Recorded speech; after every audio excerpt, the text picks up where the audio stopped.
लगे सारे दुश्मन दिखे सब में चोर।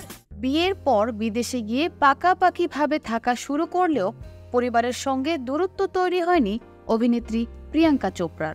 খালাতো, মামাতো কিংবা ফুফাতো ভাইবোনদের সঙ্গেও সুসম্পর্ক বজায় রয়েছে তার। তবে সাম্প্রতিক এক ঘটনা বলছে দূরত্ব হয়তো তৈরি হয়েছে দুই বোন পরিণীতি ও প্রিয়াঙ্কা চোপড়ার মাঝে।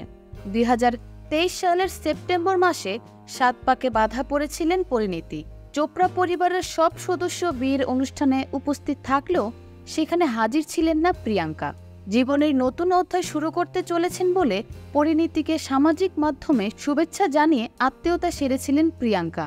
পরিণীতির বিয়ের অনুষ্ঠানে প্রিয়াঙ্কার অনুপস্থিতি নিয়ে মিডিয়া পাড়ায় আলোচনা শুরু হয়। প্রিয়াঙ্কার মা মধু চোপড়া অবশ্য তার কন্যার অনুপস্থিতির কারণ জানিয়েছিলেন। তিনি বলেছিলেন, বিয়ের জন্য আগে থেকে কাজ সামলানোর অনেক চেষ্টা করেছিল প্রিয়াঙ্কা, কিন্তু শেষ মুহূর্তে গুরুত্বপূর্ণ কাজ নিয়ে ব্যস্ত হয়ে পড়ায় বোনের বিয়েতে আসতে পারল না।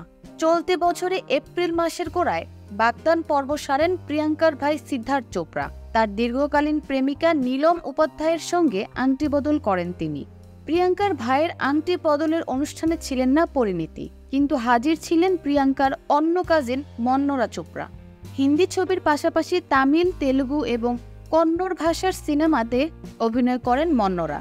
2023 সালে বিগ বসের 17তম সিজনে প্রতিযোগী হিসেবেও অংশগ্রহণ করতে দেখা যায় মন্নরাকে। শোনা যায় পরিণীতির চেয়ে মন্নরার সঙ্গে ভালো সম্পর্ক প্রিয়াঙ্কার। পরিণীতিকেও নাকি খানিকটা এড়িয়ে চলেন প্রিয়াঙ্কা। তাই পারিবারিক অনুষ্ঠানে একজন হাজির হলে অন্যজন অনুপস্থিত থাকেন। সম্প্রতি প্রিয়াঙ্কা যখন ভারতে এসেছিলেন তখন নাকি পরিণীতির সঙ্গে দেখা করেননি।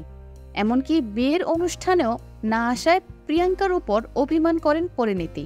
দুই বোনের সম্পর্কে চির ধরেছে, এমনটাই দাবি করে মিডিয়া পাড়ার একাংশ।